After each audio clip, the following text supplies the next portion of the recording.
जगदादि जगद्गुरु सिद्धारूढ़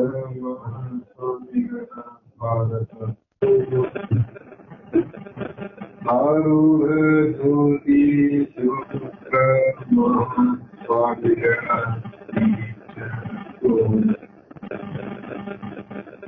श्रोत्रिय ब्रह्मनिष्ठ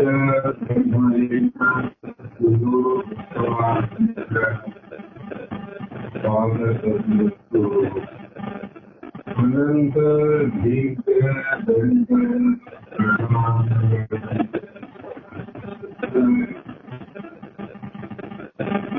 सद्गुरु सिद्धलिंगप्प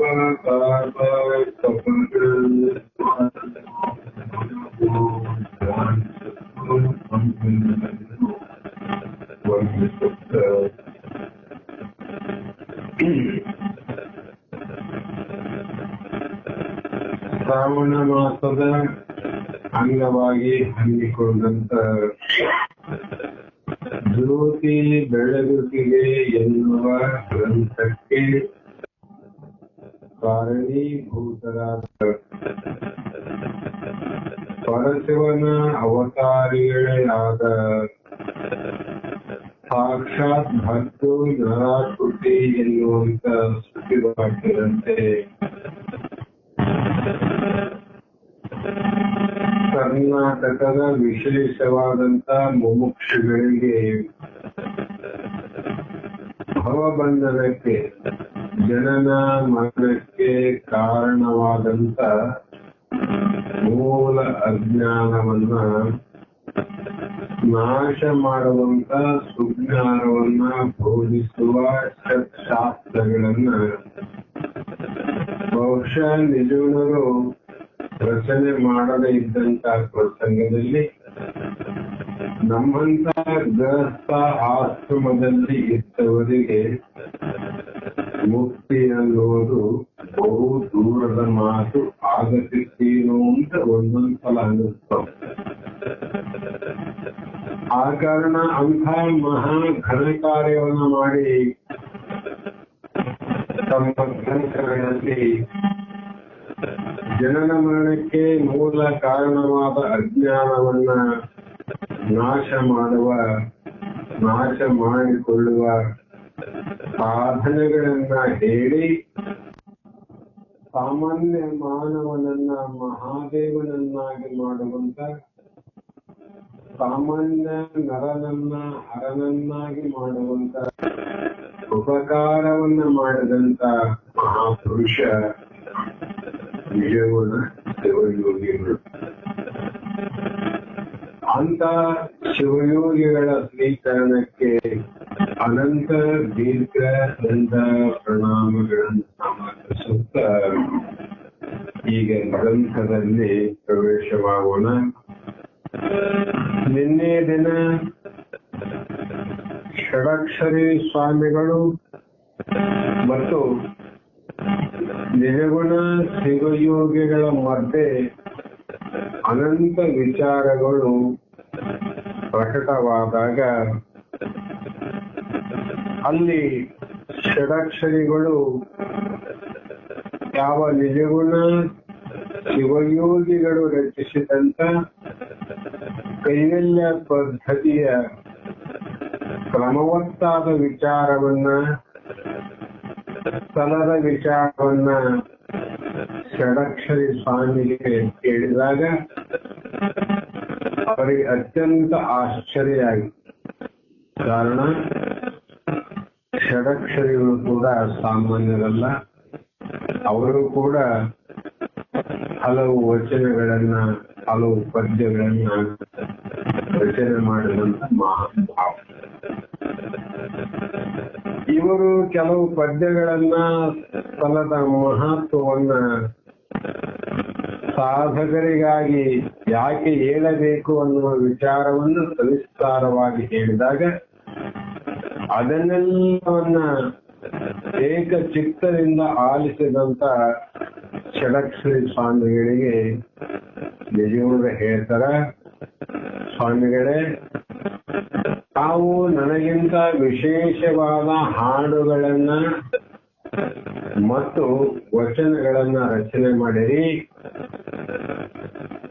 ನಿಮ್ಮ ವಚನಗಳನ್ನ ನಿಮ್ಮ ವಾಣಿಯಿಂದ ನಾನು ಕೇಳಬೇಕೆನ್ನುವ ಕುತೂಹಲ ನನಗೆ ಹೆಚ್ಚಾಗಿದೆ.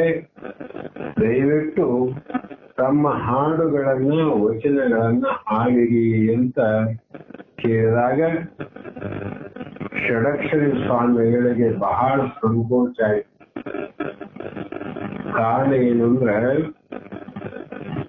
ಅವರು ಹಲವು ಪದ್ಯಗಳನ್ನು ರಚನೆ ಮಾಡಿದರೂ ಕೂಡ ನಿಜಗುಣರಂತೆ ಕ್ರಮವತ್ತಾಗಿ, ತಲಕಟ್ಟಾಗಿ ಅವುಗಳನ್ನ ರಚನೆ ಮಾಡಿದ್ದು ಷಡಕ್ಷರಿ ಸ್ವಾಮಿಗಳಿಗೆ ಬಹಳ ಸಂಕೋಚ ಆಯಿತು. ಕಾರಣ ಅವರು ಆ ರೀತಿ ತಲಕಟ್ಟಿನಲ್ಲಿ ವಿಭಾಗವನ್ನು ಮಾಡಿದ್ದಿಲ್ಲ. ನಿಜಗುಣರು ಎಷ್ಟೋ ಹಾಡುಗಳನ್ನು ರಚನೆ ಮಾಡಿದ್ರು ಮೊದಲವರು. ನಾ ಮೊದಲೇ ಹೇಳೇನಿ, ಹಿಂದೆಲ್ಲ ಹೋಗ್ಯಾವ. ಭಾವದಿಂದ ರಚನೆ ಮಾಡುವ ಹಾಡುಗಳು ಕೆಲವು, ದೃಶ್ಯಗಳನ್ನ ನೋಡಿದಾಗ ರಚನೆ ಮಾಡಿದ ಹಾಡುಗಳು ಕೆಲವು. ಹಾಗಾಗಿ ಆ ಎಲ್ಲ ಹಾಡುಗಳನ್ನ ಕಟ್ಟಿ ಹಾಕಿ ಮತ್ತೆ ಒಂದೊಂದನ್ನೇ ವಿಚಾರವನ್ನು ಮಾಡಿ ಅನುಭವಕ್ಕೆ ಹಚ್ಚಿ ನೋಡಿದಾಗ ಆ ರಚನೆ ಮಾಡಿದಂತ ಎಲ್ಲಾ ಹಾಡುಗಳನ್ನು ಪರಿಶೀಲಿಸಿ ಅದರಲ್ಲಿ ಭಾಗವನ್ನು ಮಾಡಿ ಕೆಲವು ಹಾಡುಗಳು ಶಿವಕಾರುಣ್ಯ ಸ್ಥಳದ ಕಟ್ಟಿನಲ್ಲಿ ಹಾಕಿ, ಕೆಲವು ಹಾಡುಗಳನ್ನ ಜೀವ ಸಂಬೋಧನದಲ್ಲಿ ಸೇರಿಸಿ, ಕೆಲವು ಪದ್ಯಗಳನ್ನ ನೀತಿ ಕ್ರಿಯಾಚರ್ಯದಲ್ಲಿ ಇಟ್ಟು, ಕೆಲವು ಪದ್ಯಗಳನ್ನ ಯೋಗ ಪ್ರತಿಪಾದನದಲ್ಲಿ ಇಟ್ಟು ಮತ್ತು ಯೋಗ ಪ್ರತಿಪಾದನದಲ್ಲಿ ಕೈವಲ್ಯ ಪದ್ಧತಿಯಲ್ಲಿ 5 ಸ್ಥಳಗಳನ್ನ ಮಾಡಿದಂತೆ ಯೋಗ ಪ್ರತಿಪಾದನಾ ಸ್ಥಳದಲ್ಲಿ 5 ಯೋಗಗಳನ್ನ ಭಾಗ ಮಾಡಿದ್ರು. ಮತ್ತೆ ವಿಭಾಗ ಅಂತ, ಇದು ಭಾಗ, ಇದು ಭಾಗ. ಅದು ಎಲ್ಲರಿಗೂ ಗೊತ್ತಿದ್ದ ಪ್ರಕಾರ ಹಠಯೋಗ, ಲಯಯೋಗ, ಮಂತ್ರಯೋಗ, ಶಿವಯೋಗ, ರಾಜಯೋಗ, ಯೋಗದಲ್ಲಿ 5 ಭಾಗಗಳನ್ನಾಗಿ ವಿಂಗಡಿಸಿ ನಂತರ ಜ್ಞಾನ ಪ್ರತಿಪಾದನಕ್ಕೆ ಸಂಬಂಧಪಟ್ಟಂತ ಪದ್ಯಗಳನ್ನು ಬೇರ್ಪಡಿಸಿ 5 ಸ್ಥಳದಿಂದ ರಚನೆಯಾದಂತ ಗ್ರಂಥ ಯಾವುದು ಅಂದ್ರೆ ಕೈವಲ್ಯ ಪದ್ಧತಿ. ಷಡಕ್ಷರಗಳಿಗೆ ಇಷ್ಟು ಕ್ರಮವತ್ತಾಗಿ ತಲಕಟ್ಟಿನ ಮೇಲೆ ರಚಿಸಿದ ಗ್ರಂಥಗಳನ್ನ ಕೇಳಿದ ಮೇಲೆ ನಾನೆಂತ ಗ್ರಂಥಕ್ಕೆ ಹಾಡುಗಳನ್ನು ಬರೆದಿರಬಹುದು, ಸಾರಾಂಶವಾಗಿ ಬರೆದರು. ಬಹಳಷ್ಟು ಇವತ್ತು ಗದ್ದಲ ಯಾಕಾಗಿದೆ ಅಂದ್ರೆ ಕೆಲವೊಂದು ಪಂಡಿತರು ಬರೆದಾರ, ರಚನೆ ಮಾಡಾರ. ಗ್ರಂಥಗಳು ಇಲ್ಲಂತಲ್ಲ. ವಚನಗಳ ರಚನೆ ಮಾಡದಂತೆ ಗ್ರಂಥಗಳು ಕೂಡ ರಚನೆ ಮಾಡ್ಯಾರ. ವಚನಗಳಲ್ಲಿ ಕೂಡ ತಲಕಟ್ಟಿನ ಮೇಲೆ ವಚನಗಳು ಉಂಟು. ಶಿವಕಾರುಣ್ಯಕ್ಕೆ ಸಂಬಂಧಪಟ್ಟ ವಚನಗಳು ಬೇರೆ, ಜೀವ ಸಂಬೋಧನಾ ಸ್ಥಳಕ್ಕೆ ಸಂಬಂಧಪಟ್ಟ ವಚನಗಳು ಬೇರೆ. ಇದೇ ರೀತಿ ನೀತಿಯ ವಚನಗಳು, ಜ್ಞಾನದ ವಚನಗಳು, ಯೋಗದ ವಚನಗಳು ಬೇರೆ ಬೇರೆಯಾಗಿದ್ದು ಅವುಗಳನ್ನ ಇಲ್ಲಿಯವರೆಗೂ ಯಾರೂ ವಿಂಗಡಿಸುವ ಪ್ರಯತ್ನ ಮಾಡಿಲ್ಲ, ವಿಂಗಡಿಸಿಲ್ಲ. ವಿಂಗಡಣೆ ಮಾಡಿದ್ದು ಮೊದಲು ಇರಬಹುದು, ಇಲ್ಲಂತಲ್ಲ. ಆದರೆ ಜನಸಾಮಾನ್ಯರ ಕೈಗೆ ಭಾಗವನ್ನ ಮಾಡಿದಂತ ವಚನಗಳು, ಗ್ರಂಥಗಳು ಕೈಗೆ ಸಿಕ್ಕಿದ್ದು ಬಹಳ ವಿರಳ. ಹಾಗಾಗಿ ಆ ಶಂಭುಲಿಂಗನ ದೇವಾಲಯದ ಮುಂಭಾಗದಲ್ಲಿ ಕುಳಿತು ಇಬ್ಬರು ಪ್ರಾರಂಭಿಸುವ ಮುನ್ನ ಷಡಕ್ಷಗಳು ಹೇಳಿದರು, ನಿಮ್ಮಂತೆ ಒಂದು ವ್ಯವಸ್ಥಿತವಾದ ವಿಭಜನೆಯನ್ನ ನನ್ನ ಹಾಡುಗಳಿಗೆ ನಾವು ಇಲ್ಲಿವರೆಗೂ ಮಾಡಿಲ್ಲ. ಹಾಡು ಬರದೇನಿ, ವಿಭಜನೆ ಮಾಡಿಲ್ಲ. ಯಾಕೆ? ನೀವು ಮಾಡಿದ್ರೆ ನಾ ಮಾಡಿಲ್ಲ, ನೀವು ಮಾಡಿರಿ. ಆದರೂ ಈಗ ನಿಮ್ಮ ಭಾವದ ಗೀತೆಗಳನ್ನ ಕೇಳಿದ ಮೇಲೆ ಈಗ ನಾವು ಹೇಳುವ ಗೀತೆ ಬಹುಶಃ ಜೀವ ಸಂಬೋಧನಾ ಸ್ಥಳಕ್ಕೆ ಸಂಬಂಧ ಆಗಬಹುದು ಅಂತ ಅನಿಸ್ತದೆ. ಅದಕ್ಕಾಗಿ ಮಹಾತ್ಮರು ಒಬ್ಬೊಬ್ಬರಿಂದ ಒಂದೊಂದು ಕಲಿತೆ ಅಂತ ಹೇಳ್ತಾರೆ. ಒಬ್ಬೊಬ್ಬರಿಂದ ಒಂದೊಂದು ಕಲಿತೆ. ಸರ್ವವನ್ನ ಬಲ್ಲ ಸರ್ವಜ್ಞೇನು, ಸರ್ವರಿಂದಲೂ ಒಂದೊಂದು ನುಡಿಗಳನ್ನ ಕೇಳಿ ಸರ್ವಜ್ಞ ಆದನು. ಆ ಕಾರಣ ಷಡಾಕ್ಷರಗಳು ಕೂಡ ಸಾಮಾನ್ಯರಲ್ಲ. ನಿಜಗುಣರ ವಿಚಾರವನ್ನ, ಹಾಡಿನ ಭಾವವನ್ನ, ಹಾಡಿನ ಕ್ರಮವನ್ನ, ಹಾಡಿನ ಭಾಗವನ್ನು ಕೇಳಿ ಅವರು ಕೂಡ ತಲೆಯಲ್ಲಿ ಬಂತು.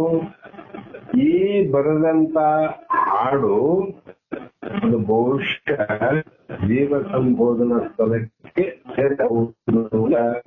ಅವರ ಭಾವ. ಆಗ ಆ ಹಾಡನ್ನ ಹಾಡಲು ಪ್ರಾರಂಭ ಮಾಡಿದರು. ತನುವಿಡಿದ ದುಷ್ಕೃತ್ಯವ ನೆನೆತೆ ಎನ್ನಲು ಕೇಳುವೆನು, ಮನವನೆದು ಕೇಳು ನೀನು ಎಲೆ ಆತ್ಮನೇ. ಅನ್ನ ಉದಕದ ಚಿಂತೆ, ಎಣ್ಣೆ ನೀರಿನ ಚಿಂತೆ, ಬಣ್ಣ ಬೆಳೆಯ ಆಭರಣ ಕೊಡುವ ಚಿಂತೆ, ಮಣ್ಣು ಮನೆಗಳ ಚಿಂತೆ, ಹೊನ್ನು ಹೆಣ್ಣಿನ ಚಿಂತೆ, ಇನ್ನು ಪುತ್ರರ ಬೇಡಿ ಬಳಲುವ ಚಿಂತೆ. ಇದಕ್ಕೆ ಸಂಬಂಧಪಟ್ಟಂತೆ ನಿಜಗುಣರು ಬಹಳಷ್ಟು ಹಾಡುಗಳನ್ನು ಹೇಳ್ಯಾರ ಕೈವಿನ ಪದ್ಧತಿಯಲ್ಲಿ. ಅದೇ ರೀತಿಯಾಗಿ ಇವರು ಮಾಯೆ ನೀನತಿ ಚೆಲುವೆ, ಕಾಯ ಮುನ್ನವೇ ಚೆಲುವು, ಹೇಮವಾಯಿತು ಒಳಗ ನೆರೆತ ಬಳಿಕ ಎಂಬ ಗೀತೆ ಮಾಯೆಯ ಜೀವ ಮಾಯೆಯನ್ನ ಆಕರ್ಷಣೆ ಮಾಡುವಂತ ಶಕ್ತಿಯನ್ನ ಈ ಪದದಿಂದ ಹೇಳಿದರು. ಮೊದಲ ಪದ್ಯದಲ್ಲಿ ಏನ್ ಹೇಳಿದರು? ಹಲವು ಚಿಂತೆ ಅವಲ್ಲ. ಆ ಚಿಂತೆಗಳ ಕುರಿತು ಜೀವನದ ದುಃಖವನ್ನ ಬಣ್ಣಿಸುವುದರ ಜೊತೆಗೆ ಅವುಗಳ ದಾಟಿ ಅವುಗಳನ್ನ ಮೀರಿ ಮೇಲೆ ಇರುವ ಎಚ್ಚರಿಕೆ ನುಡಿಯನ್ನು ಆತ್ಮಕ್ಕೆ ನೀಡುವಂತೆ ಇತ್ತು ಈ ಹಾಡಿನ ಭಾವ. ಅದನ್ನು ಸಂಪೂರ್ಣವಾಗಿ ಒಂದೇ ಮನಸ್ಸಿನಿಂದ ಕೇಳಿದ ನಿಜಗುಣರು ಹೇಳಿದ್ರು, ತುಂಬಾ ಚೆನ್ನಾಗಿದೆ, ಹಾಡು ಬಹಳ ಚೆನ್ನಾಗಿದೆ, ಸರಳವಾದ ಮಾತುಗಳಲ್ಲಿ ಒಳ್ಳೆ ಪರಿಣಾಮವನ್ನು ಬೀರುತ್ತದೆ. ಮಾತು ಸರಳರಿರಬೇಕು, ಪರಿಣಾಮ ಬಹಳ ಇರಬೇಕು. ಔಷಧ ಸ್ವಲ್ಪ ಸ್ವೀಕಾರ ಮಾಡಿರಬೇಕು, ದೊಡ್ಡ ರೋಗ ನಿವೃತ್ತಿ ಆಗಬೇಕು. ಅದನ್ನ ಬೆಳೆಸ್ತಿಲ್ಲ ನಾವು. ಹಣ ಆದ್ರೂ ಕೂಡ ಅಷ್ಟೇ, ಪ್ರಪಂಚದಲ್ಲಿ ಸ್ವಲ್ಪ ದುಡ್ಡು ಖರ್ಚಾಗಬೇಕು, ಮನೆ ತುಂಬಾ ಸಾಮಾನು ತಂದಿರಬೇಕು. ಇದು ಬಯಕೆ. ಅದರಂತೆ ಷಡಕ್ಷರಿ ಸ್ವಾಮಿಗಳ ಹಾಡಿನಲ್ಲಿ ಏನಿತ್ತು ಅಂದ್ರೆ, ಸರಳವಾದ ಮಾತುಗಳಲ್ಲಿ ಜೀವನಿಗೆ ಒಳ್ಳೆಯ ಪರಿಣಾಮವನ್ನ ಬೀರುವಂತ ಸಾಮರ್ಥ್ಯವುಳ್ಳವು ಆ ಪದ್ಯದ ಶಕ್ತಿ ಇತ್ತು. ಅವ್ರು ಹೇಳಿದಷ್ಟು ಅನ್ನ ಉದಕದ ಚಿಂತೆ. ಎದರ ಚಿಂತೆ ಆಗಿದೆ? ಅನ್ನ ಉದಕದ ನೀರಿನ ಚಿಂತೆ, ಎಣ್ಣೆ ನೀರಿನ ಚಿಂತೆ, ಬಣ್ಣ ಬಳೆದ ಆಭರಣ ತೊಡುವ ಚಿಂತೆ, ಬಂಗಾರ ಬೆಳ್ಳಿ ವಜ್ರ ಇವೆಲ್ಲವನ್ನ ತೊಡಬೇಕು ಉಡಬೇಕು ಅನ್ನುವ ಚಿಂತೆ. ಇದಾದ ಮೇಲೆ ಮಣ್ಣು ಮನೆಗಳ ಚಿಂತೆ. ಮನೆ ಮನೆ ಅಂತೀವಲ್ಲ ನಾವು. ಮನೆ ಅಂದ್ರೆ ಏನಂತ, ಮನೆ ಅಂದ್ರೆ ಏನ್ ಅರ್ಥ ಮಾಡಬೇಕು? ಮನೆ ಅಂದರೆ ಹಿಂದಿನ ಕಾಲದಲ್ಲಿ ಬರೇ ಮಣ್ಣು, ಮಣ್ಣಿನ ಮನೆಗಳ. ಮನೆ ಮಣ್ಣಾದ ಸ್ವಲ್ಪ ಕಟ್ಟಿಗೆಯಾದ. ಈಗಿನ ಕಾಲದಲ್ಲಿ ಸ್ವಲ್ಪ ಕಲ್ಲಾದ, ಕಬ್ಬಿಣಾದ, ಸಿಮೆಂಟ್ ಆದ, ಹುಸುಕಾದ, ಇನ್ನು ಹಲವು ರೀತಿಯಿಂದ ಮಿಶ್ರಣವಾದ ವಸ್ತುಗಳಿಂದ ನೋಡಲಿಕ್ಕೆ ಆಕರ್ಷಣೆ ಮಾಡುವಂತ ಬೃಹತ್ ಬಂಗಲೆಯಾಗಿ ದಾರಿ ಹಿಡಿದು ಹೋಗುವವರು ಕೂಡ ಕ್ಷಣಕಾಲ ನಿಲ್ಲಿಸುವಂತ ಸಾಮರ್ಥ್ಯ ಆದ. ಎದಕ್ಕಂದ್ರೆ ಮನೆ ಕಟ್ಟಿದವನು ಎಲ್ಲ ಮನೆಗೆ ನೋಡ್ರಾಕ. ಏನ್ ಮನೆ ಕಟ್ಟ್ಯಾರ, ಎಂಥ ಚಂದ ಅದ, ಎಷ್ಟು ಭವ್ಯ ಆದಂತ ಅನಿಸ್ತದೆ. ಅದರಲ್ಲಿ ಏನಿದೆ ಅಂತ ವಿಚಾರ ಮಾಡಿದ್ರೆ ಮಣ್ಣು, ಇಲ್ಲಂದ್ರೆ ಈ ಪಂಚಮಹಾಭೂತದ ಒಂದು ಜಡವಾದ ವಸ್ತು. ಮನೆ ಅಂದ್ರೆ ಒಂದು ಜಡವಾದ ಕಲ್ಲು ಮಣ್ಣು. ಜಡವಾದ ಕಲ್ಲು ಮಣ್ಣಿನಲ್ಲೇ ಎಂತ ಆಕರ್ಷಣೆ ಇಟ್ಟನ ಭಗವಂತ ಅಂದ್ರೆ, ಇದು ಸುಮ್ಮನೆ ಅನ್ನೋಲ್ಲ, ಇದು ಸತ್ಯನೂ ಅಲ್ಲ, ಇದು ಮಿಥ್ಯನೂ ಅಲ್ಲ, ಇದು ಸತ್ಯನೂ ಅಲ್ಲ. ಮತ್ತೆ ಯಾವ್ದಾದ್ರು ಒಂದು ಹೇಳ್ಬೇಕಲ್ರಿ ಅಂದ್ರೆ, ಸತ್ಯ ಅನ್ನೋದು ಹೇಳಲಿಕ್ಕೆ ಬರೋದಿಲ್ಲ, ಮಿಥ್ಯಾ ಅಂತ ಹೇಳಕ್ ಬರೋದಿಲ್ಲ. ಮತ್ತೆ ಏನ್ ಹೇಳ್ಬೇಕಂದ್ರೆ, ಶಾಸ್ತ್ರಗಳಲ್ಲಿ ಹೇಳಿದ್ರು ಅರಿವು ವಚನೆಯೇ ಖ್ಯಾತಿ ಅಂತ. ಇದಕ್ಕೆ ಹೋಗ್ತಾರೆ ಎಲ್ಲರೂ. ಕಾರಣ ಇದು ಮಾಯೆಯ ಕೈಮಾಟ. ಮುಖಕ್ಕೆ ಬೆಲೆ ಇಲ್ಲ. ಮುಖದ ಮೇಲೆ ಹಚ್ಚಿಕೊಂಡಂತ ಕೆಲವು ವಸ್ತುಗಳಾವಲ್ಲ, ಆ ವಸ್ತುಗಳು ಇನ್ನೊಬ್ಬರ ದೃಷ್ಟಿಯಲ್ಲಿ ನಮ್ಮ ಮುಖ ಆಕರ್ಷಣೆಯ ಕಾಣುವಂತ ಶಕ್ತಿ ಅನ್ನೋದು. ಸಾಮಾನ್ಯ ನೋಡಿದ್ರೆ ಆಕರ್ಷಣೆ ಆಗೋದಿಲ್ಲ. ಆ ಒಬ್ಬ ಸ್ತ್ರೀ ತನ್ನ ತಯಾರಾಗುವಂತ ಮುಖಕ್ಕೆ ಹಚ್ಚುವಂತ ಕೆಲವು ವಸ್ತುಗಳನ್ನ ಲೇಪನ ಮಾಡಿದಾಗ ನೋಡಲಿಕ್ಕೆ ಆಗದಂತ ಸ್ತ್ರೀಯ ಮುಖವನ್ನ ನೋಡುವಂಗಾಗ್ತದೆ. ನೋಡುವಂಗ ಮಾಡಿದ್ದು ಯಾವ್ದು? ಮುಖ ಅಂತಿದ್ದು, ಮುಖಕ್ಕೆ ಹಚ್ಚಿದ ಲೇಪನ ಅಂತಿದ್ದು. ಮುಖ ಅಲ್ಲ, ಲೇಪನ. ಅದರಂತೆ ಇಲ್ಲಿ ಇನ್ನೊಂದು ಪದ್ಯದಲ್ಲಿ ಹೇಳಿದ್ರು, ಕಾರಣ ಮಾಯೆ ನೀನು ಅತಿ ಚೆಲುವೆ ಅಂತ. ಇವೆಲ್ಲ ಮಾಯಾವಸ್ತುಗಳಲ್ಲ. ಮುಖ ಇರೋದು ಇವೆಲ್ಲ ಮಾಯಾವಸ್ತುಗಳು. ಅದು ಏನು ಮಾಡ್ತದಂದ್ರೆ,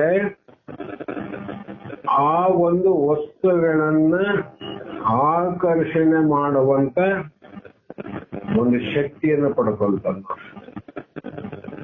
ಅದಕ್ಕಾಗಿ ಜೀವನ ಕೂಡ ಈ ವಸ್ತುಗಳ ಮೇಲೆ ಮಾಯಾ ಲೇಪನಿಟ್ಟ. ಮುಖದಿಂದ ಪೌಡರ್ ಇಂದ ಮುಖ ಇಟ್ಟಂಗ ಜಗತ್ತಿನಲ್ಲಿ ವಸ್ತುಗಳ ಮುಂದೆ ಏನಿಟ್ಟನಂದ್ರೆ ಮಾಯೆ. ಅದಕ್ಕಾಗಿ ಯಾವುದು ನಮಗೆ ಬೇಡವಾಗಿದೆಯೋ, ಯಾವುದು ಅವಶ್ಯಕತೆ ಇಲ್ಲವೋ, ಯಾವುದು ಜಡವಾಗಿದೆಯೋ, ಯಾವುದು ದುಃಖದಿಂದ ಕೂಡಿದೆಯೋ ಅಂಥ ವಿಷಯಾದಿಗಳು ನಮಗೆ ಬಹಳ ಸುಖ ಆದಂತ ಕಾರಣಕರ್ತವಂದ್ರೆ ಕಾರಣ ಏನು? ಮಾಯೇ ನೀನು ಜಗತ್ತಿಗೆ ಏನು ಲೇಪನ ಮಾಡಿದ್ರೆ ಬಣ್ಣ, ಆ ಬಣ್ಣಗಳಿಂದ ಎಂತೆಂಥವ್ರು ಸೋತೋಗ್ಯಾರಂತವು. ಈ ಜಗತ್ತನ್ನ ನೋಡಿ ಮರಳಾಗದವರು ಯಾರಾಣ? ಆ ಕಾರಣ ಕಾಯ ಮುನ್ನವೇ ಚವು ಹೇಮವಾಯಿತು ಒಳಗ ನರಿತ ಬಳಿಕ ಎಂಬ ಗೀತೆಯನ್ನ ಹಾಡಿ ಮತ್ತೆ ಇನ್ನೊಂದು ಮಾತು ಹೇಳ್ತಾರೆ, ಎನ್ನ ಕಾಯವು ನಿನಗೆ ಉನ್ನತ ಆಲಯವಾಯಿತು, ನನಗೆ ಭಯವುಂಟೆ ಎಲೆಲಿಂಗವೇ, ಎನ್ನ ಕಾಲುಗಳು ಎರಡು ಕಂಭವಯ್ಯ, ಎನ್ನ ಒಡಲೇ ನಿಮಗೆ ದೇವಾಲಯವಯ್ಯ, ಎನ್ನ ತೋಳುಗಳು ಎರಡು ಉನ್ನತದ ಮದನ ಕೈ, ಎನ್ನ ಶಿರ ಸೌರ್ಣ ಕಲಸವಯ್ಯ ಅಂತ ಬಸವಣ್ಣವರು ಹೇಳಿದ ವಚನದಂತೆ ಇವರು ಕೂಡ ಹೇಳಿದರು. ಕಾಲೇ ಕಂಬವಯ್ಯ, ದೇಹವೇ ದೇಗುಲವಯ್ಯ, ಎನ್ನ ಶಿರವೇ ಹೊನ್ನ ಕಳಸವಯ್ಯ ಅಂತ ಬಸವಣ್ಣವರು ಹೇಳೋದಲ್ಲ. ಅದರಲ್ಲೂ ಕೂಡ ಆ ಒಂದು ವಚನದಲ್ಲಿ ವರ್ಣನೆ ಮಾಡಿದ್ದನ್ನ ಕೇಳುತ್ತಿದ್ದ ನಿಜಗೊಂಡ್ರು ಇದ್ದಕ್ಕಿದ್ದಂತೆ ಗೀತೆಯ ಮಧ್ಯದಲ್ಲಿ ಹಾ ಷಡಕ್ಷರಿ ಅಂತ ಉದ್ಘಾರ ತೆಗೆದು ಅಷ್ಟು ಆನಂದ ಆಯ್ತು ಅವರಿಗೆ. ತುಂಬಾ ಒಳ್ಳೆಯ ಕಲ್ಪನೆ ಷಡಕ್ಷರಿ ಸ್ವಾಮಿಗಳೇ, ಎಷ್ಟು ಅಚ್ಚುಕಟ್ಟಾಗಿ ಕಲ್ಪನೆ ಮಾಡಲು. ಹೊರಗಡೆ ದೇವಾಲಯ ಯಾವುದು, ಒಳಗಿನ ದೇವಾಲಯ ಯಾವುದು, ಬಹಳ ಅನುಭವದಿಂದ ರಚಿಸಿದಂತ ವಚನ ಅಂತ ಹೇಳಿ, ನಿಜಗುಣರೇ ಒಳ್ಳೆಯ ಕಲ್ಪನೆ, ಆದರೆ ಅದು ನನ್ನದಲ್ಲ. ಹಾಳಿ ಕಲ್ಪನೆ ಚಲೋ ಅದ, ನನ್ನದಲ್ಲ. ಯಾಕಂದ್ರೆ ಬಸವಣ್ಣನವರು ಮೊದಲು ಹೇಳಿದ್ನಲ್ಲ, ಉಳ್ಳವರು ಶಿವಾಲಯ ಮಾಡುವರಯ್ಯ, ನಾನೇನು ಮಾಡಲಿ ಬಡವನಯ್ಯ ಬಡವನಯ್ಯ, ಎನ್ನ ಕಾಲೇ ಕಂಬವಯ್ಯ, ಎನ್ನ ದೇಹವೇ ದೇಗುಲ, ಶಿರವೇ ಹೊನ್ನ ಕಳಸವಯ್ಯ, ನಾನೇನು ಮಾಡಲಿ ಬಡವನಯ್ಯ ಅಂತ ಹೇಳಿದ್ದನ್ನ ಆ ಭಾಗವನ್ನ ಕೆಲವು ಇಲ್ಲಿ ಬಳಸಿಕೊಂಡಿದ್ದೇನೆ. ಆ ವಚನದ ಕೆಲವು ಭಾಗಗಳನ್ನ, ಶಬ್ದದ ಅನ್ವಯ ಅರ್ಥಗಳನ್ನ ಇಲ್ಲಿ ಬಳಸಿಕೊಂಡು ಇದು ರಚನೆ ಮಾಡೀನಿ. ಆದರೆ ಇದು ನನ್ನ ಸ್ವಂತ ವಚನವಲ್ಲ ಅಂತ ಹೇಳಿ ಮುಂದ ಮತ್ತೆ ಹೇಳಿ ಪ್ರಾರಂಭ ಮಾಡಿದ್ರು. ಎನ್ನ ಸಮತೆಯ ಜಲವು, ಎನ್ನ ಸಮತೆಯೇ ಜಲವು, ಎನ್ನ ಸದ್ಗುಣವೇ ಗಂಧ, ಎನ್ನ ನಿತ್ಯತ್ವವೇ ಅಕ್ಷತೆಗಳು, ಎನ್ನ ಜ್ಞಾನವೇ ಪುಷ್ಪ, ಎನ್ನ ಭಕ್ತಿಯೇ ಗೋನ, ಎನ್ನ ಮನವೇ ನಿನಗೆ ಪೂಜಾರಿಯ್ಯ ಅಂತ ನಾನು ಕೆಲವೊಂದು ಶಬ್ದ ತಪ್ಪಾಗಿವ ಕೂಡಿಸಿ ಹೇಳಕತ್ತೀನಿ. ಇದನ್ನ ಹಾಡಿದ್ರವರು. ಆಗ ಹೌದು, ನಿಜವಾಗಿ ಪೂಜಾ ಅಥವಾ ಪೂಜೆ, ದೇವರ ಪೂಜೆಯನ್ನು ಮಾಡಲಿ, ಗುರುಗಳ ಪೂಜೆಯನ್ನು ಮಾಡಲಿ, ಎಲ್ಲರೂ ಮಾಡತಕ್ಕಂತ ನಿಯಮ. ಆದರೆ ಆ ಪೂಜೆಗೆ ಬಳಸುವಂತ ವಸ್ತುಗಳು ಹೇಗಿರಬೇಕು ಅಂದ್ರೆ ಈ ವಚನದಲ್ಲಿ ಹಾಡಿನಲ್ಲಿ ಹೇಳಿದಂತ ವಸ್ತುಗಳಾಗಿರ್ಬೇಕು, ಹೊರಗಡೆ ವಸ್ತುಗಳಲ್ಲ. ಅದಕ್ಕೆ ಇವರು ಇಂಥ ಪೂಜೆ ನಡೆಯಬೇಕು. ಇದು ಆತ್ಮಲಿಂಗಕ್ಕೆ ತುಂಬಾ ಒಳ್ಳೆಯ ಭಾವನೆಯನ್ನು ತಂದುಕೊಡುತ್ತದೆ. ಬಹಳ ಸರಳವಾದ ರೀತಿಯಲ್ಲಿ ಜನಸಾಮಾನ್ಯರಿಗೂ ಅರ್ಥವಾಗುವಂತೆ ವ್ಯಕ್ತಪಡಿಸಿದ್ದೀರಿ. ನಿಜವಾಗಿಯೂ ಮೆಚ್ಚತಕ್ಕದ್ದೇ ಅಂತ ನಿಜಗೊಂಡು ಹೇಳಿದ್ರು. ಅದು ನಿಮ್ಮ ಔದಾರ್ಯ ಮಾತು ಅಂತ ಷಡಕ್ಷರಿ ಸ್ವಾಮಿಗಳು ಹೇಳಿದ್ರು. ಅವಾಗ ಇದರಲ್ಲಿ ಔದಾರ್ಯದ ಮಾತೇನು ಇಲ್ಲ ಸ್ವಾಮಿಗಳೇ, ಒಂದೇ ಭಾವನೆ ಹೇಗೆ ಹಲವಾರು ಸುಂದರವಾದ ರೂಪಗಳನ್ನ ಧರಿಸಬಹುದು ಎಂಬುದಕ್ಕೆ ನಮ್ಮಿಬ್ಬರ ಹಾಡುಗಳು ಸಾಕ್ಷಿಯಾಗಿ ನಿಲ್ಲುತ್ತವೆ. ನೀವೇನು ಸಂಕೋಚ ಪಡಬೇಕಾಗಿಲ್ಲ. ಇದೇ ಮಾರ್ಗದಲ್ಲಿ ನೀವು ಮುಂದೆ ನಡೆಯಿರಿ. ಇನ್ನೂ ಹೆಚ್ಚಿನ ಹಾಡುಗಳು ನಿಮ್ಮಿಂದ ರಚನೆಯಾಗಲಿ ಅಂತ ನಿಜಗುಣರು ಷಡಕ್ಷರ ಸ್ವಾಮಿಗಳನ್ನು ಪ್ರೋತ್ಸಾಹಿಸಿದರು. ಇನ್ನು ಬಹಳ ಒಳ್ಳೆಯದು ರಚನೆ ಮಾಡ್ರಿ, ನಿಮ್ಮಿಂದ ಹೊರಗೆ ಬರಲ್ಲ ಅಂತ ಹೇಳಿ ಆ ಅಭಿಪ್ರಾಯವು ನನಗೂ ಇದೆ ಸ್ವಾಮಿ. ತಮ್ಮ ಸಂಗಡ ಇದೇ ಬೆಟ್ಟದಲ್ಲಿ ಇದ್ದು ಕೆಲವು ಕಾಲ ಅನುಷ್ಠಾನವನ್ನು ಕೈಗೊಳ್ಳಬೇಕೆಂಬ ಉದ್ದೇಶವೂ ಇದೆ. ಅದಕ್ಕೆ ತಮ್ಮ ಅಭಿಪ್ರಾಯವನ್ನು ಕೇಳಬೇಕೆಂದು ಷಡಕ್ಷರ ಸ್ವಾಮಿಗಳು ಅಲ್ಲಿಲ್ಲ. ಅದಕ್ಕಾಗಿ ಈ ಬೆಟ್ಟವೇ ಸೂಕ್ತವಾದ ಸ್ಥಳ ಅಂತ ಅನಿಸ್ತದ. ಈ ಬೆಟ್ಟದಲ್ಲೇ ತಮ್ಮಂತೆ ಅನುಷ್ಠಾನವನ್ನು ಮಾಡಿ ಹೆಚ್ಚಿನ ಹಾಡುಗಳನ್ನು ರಚನೆ ಮಾಡಬೇಕಂತ ಸಂಕಲ್ಪ ಮಾಡೀನಿ ಅಂತ ಆ ವಿಷಯದ ಬಗ್ಗೆ ನಿಮ್ಮನ್ನು ಕೇಳಬೇಕು ಅಂತ ವಿಚಾರ ಮಾಡಿನಂದಾಗ ಮಧ್ಯದಲ್ಲಿಯೇ ಮಾತನ್ನ ತಡೆದ ನಿಜವರು ಹೇಳಿದ್ರು, ಇದೇನು ಸ್ವಾಮಿಗಳೇ, ಅದಕ್ಕಿಂತ ಹೆಚ್ಚಿನ ಸಂತೋಷ ನಮಗೂ ಉಂಟೆ. ಇನ್ನು ವಿಶೇಷವಾದ ಗೌರವಕ್ಕೆ ಪಾತ್ರವಾಗುತ್ತದೆ ಈ ಸ್ಥಳ. ಯಾವುದು? ಶಂಭುಲಿಂಗನ ಬೆಟ್ಟ. ಈ ಗವಿಯಿಂದ ಆಚೆ ಇನ್ನೊಂದು ಒಳ್ಳೆಯ ಗವಿ ಇದೆ. ಅಲ್ಲೇನು ನಿಜಗುಣರ ಅಭ್ಯಾಸ ಮಾಡುವಂತ ಒಂದು ಕೋಣೆ ಇತ್ತಲ್ಲ ಗವಿ, ಆ ಗವಿಯ ಪಕ್ಕದಲ್ಲಿ ಇನ್ನೊಂದು ಗವಿನೂ ಇತ್ತು. ಅದಕ್ಕೆ ಹೇಳಿದ್ರು, ಅದನ್ನ ಸಜ್ಜುಗೊಳಿಸುವಂತೆ ಹೇಳುತ್ತೇನೆ. ನೀವು ಇಲ್ಲೇ ಇರ್ತೀವಿ, ಅನುಷ್ಠಾನ ಮಾಡ್ತು ಅಂದ್ರೆ ನಿಮಗೆ ಯಾವ್ಯಾವ ರೀತಿ ಸೌಕರ್ಯ ಬೇಕಾಗಿದೆ ಅದೆಲ್ಲವನ್ನು ಸ್ವಚ್ಛ ಮಾಡಿ ಸೌಕರ್ಯದಿಂದ ಅನುಕೂಲ ಮಾಡಿಕೊಡಲು ಆ ನಿಜಗುಣರ ಶಿಷ್ಯನಾದ ಮಹಾಂತ ಸ್ವಾಮಿ ಅಲ್ಲೇ ಇರ್ತಾರೆ. ನಾನು ಮಹಾಂತ ಸ್ವಾಮಿ ಹೇಳ್ತೇನೆ ಅಂದಾಗ ಬಹಳ ಸಂತೋಷವಾಯಿತು ಈ ನಿಮ್ಮ ನಿರ್ಧಾರವನ್ನು ಕೇಳಿ ಎಂದು ಸ್ವಲ್ಪ ಕಾಲ ಮೌನವಾಗಿದ್ದ ನಿಜಗುಣರು, ನಾನು ಕೂಡ ಗಹನವಾದ ಅಭ್ಯಾಸವನ್ನ ಕೈಗೊಳ್ಳಬೇಕೆಂದಿದ್ದೇನೆ.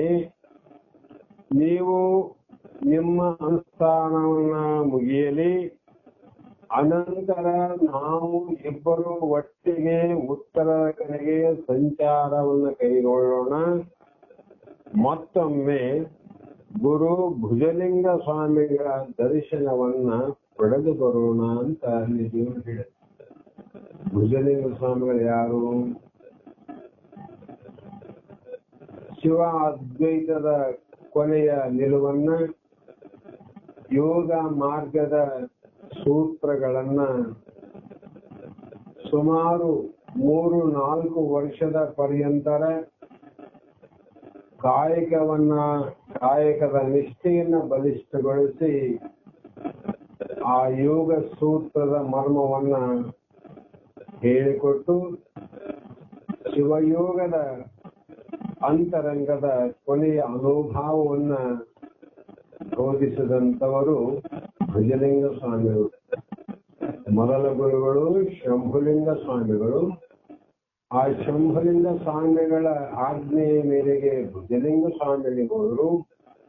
ಆ ಭುಜಲಿಂಗ ಸ್ವಾಮಿಯಿಂದ ಗ್ರಂಥ ರಚನೆಗೆ ಪರಿಪೂರ್ಣವಾದಂತ ಸರ್ವ ರೀತಿಯ ಅನುಭವಗಳನ್ನ ಪಡೆದುಕೊಂಡು ಭುಜಲಿಂಗ ಸ್ವಾಮಿಗಳ ಆಜ್ಞೆಯ ಮೇರೆಗೆ ಪುನಃ ಶಂಭುಲಿಂಗ ಸ್ವಾಮಿಗಳು ಇರುವಂತ ಶಂಭುಲಿಂಗನ ಬೆಟ್ಟಕ್ಕೆ ವಾಪಸ್ ಬಂದಿದ್ವಿ. ಬಹಳ ದಿನಗಳಾಯ್ತು, ಬಹಳ ವರ್ಷ ಆಯ್ತು. ಈ ಷಡಕ್ಷರಗಳು ಕೂಡ ಮೊದಲು ಅವರಿಗೊಬ್ಬ ಗುರುಗಳಿದ್ರು. ಆ ನಂತರ ಸಂಚಾರ ಮಾಡ್ತಾ ಮಾಡ್ತಾ ಇವರಿಗೂ ಕೂಡ ಭುಜಲಿಂಗ ಮಹಾಸ್ವಾಮಿಗಳ ಆಶ್ರಯ ಸಿಕ್ತು. ಅವರು ಕೂಡ ಅಲ್ಲಿಯೇ ಎಷ್ಟೋ ದಿನಗಳ ಕಾಲ ಗುರುಮುಖದಿಂದ ಅಭ್ಯಾಸವನ್ನು ಮಾಡಿ ನಂತರ ಸಂಚಾರ ಮಾಡ್ತಾ ಮಾಡ್ತಾ ಹೊರಟಿದ್ರು. ಮಧ್ಯದಲ್ಲಿ ನಿಜಗುಣರಿಗೆ ಷಡಕ್ಷರಿ ಸ್ವಾಮಿಗಳಿಗೆ ಈ ಬೆಟ್ಟದಲ್ಲಿ ಏನಾಗಿದೆ ಸಂಬಂಧ ಆಗಿದೆ. ಇವರು ಎಲ್ಲ ನೆನಪು ಮಾಡಿದ್ರು. ಆ ಷಡಕ್ಷರಿ ಸ್ವಾಮಿಗಳು ಕೂಡ ತನ್ನ ಹಿಂದಿನ ಇತಿಹಾಸವನ್ನ ನೆನಪು ಮಾಡಿಕೊಂಡ. ಆವಾಗ ನಿಜಗುಣ ಹೇಳಿದ್ರು, ಇಬ್ಬರು ಕೂಡಿ ಮತ್ತೊಂದು ಸಲ ಭುಜಲಿಂಗ ಸ್ವಾಮಿಗಳ ದರ್ಶನಕ್ಕೆ ಹೋಗೋಣ ಅಂತ ವಿಚಾರವನ್ನ ಮಾಡಿದ್ರು. ಮತ್ತೆ ಆಗಬಹುದು, ತುಂಬಾ ಒಳ್ಳೆಯ ಸಲಹೆ. ಷಡಕ್ಷರಗಳು ಸಂತೋಷದಿಂದ ಒಪ್ಪಿದರು. ಮುಂದೆ ಆ ಮಹಾಯೋಗಿಗಳಿಬ್ಬರು ಮುಂದಿನ ಸಾಧನೆಯ ಕಾರ್ಯಕ್ರಮಕ್ಕೆ ಆ ಪುಣ್ಯ ಮುಹೂರ್ತದಲ್ಲಿ ನಿರ್ಧಾರವನ್ನ ಮಾಡಿ, ಅದನ್ನು ಕೇಳುತ್ತಿದ್ದ ಬೆಟ್ಟ ಧನ್ಯತೆಯ ತೃಪ್ತಿಯಿಂದ ನಗುತ್ತಿರುವಂತೆ ದೇವಾಲಯದ ಪಕ್ಕದ ಮರ ನಾದಗೈಯುತ್ತಿತ್ತು. ಈ ಪುಣ್ಯ ವಾರ್ತೆಯನ್ನ ಬೆಳಗಿನ ತಂಗಾಳಿ ಸುತ್ತಲೂ ಹರಡುತ್ತಿತ್ತು ಅಂತ ವರ್ಣನೆ ಮಾಡ್ಯಾರ. ಅಲ್ಲಿ ಪರಿಸರ ಹೇಗಿತ್ತು ಆವಾಗ. ಹೀಗೆ ನಿಜಗುಣರ ಅಧ್ಯಯನ, ಷಡಕ್ಷರಗಳ ಅನುಷ್ಠಾನ ಏಕ ಪ್ರಕಾರವಾಗಿ ಸಾಗಿದವು. ಈಚೀಚೆಗೆ ನಿಜಗುಣರು ಅಧ್ಯಯನದಲ್ಲಿ ತೊಡಗಿದರೆಂದರೆ ದೇಶ ಕಾಲಗಳ ಪರಿವೆಯನ್ನೇ ಮರೆತವರಂತೆ ಆಗುತ್ತಿದ್ದರು. ಅವರ ಅಭ್ಯಾಸ ಏಕಾಗ್ರ ಚಿತ್ತ. ಅವಾಗ ಯಾವ ಜಾಗದಲ್ಲಿ ಇದ್ದೀನಿ, ಎಷ್ಟು ಸಮಯದವರೆಗೆ ಇದ್ದೀನಿ ಅನ್ನುವ ಜ್ಞಾನವೇ ಇಲ್ಲದೆ, ಅದರ ಅರಿವೇ ಇಲ್ಲದೆ ಅವರು ಮರೆತಂತೆ ಆಗ್ತಿತ್ತು.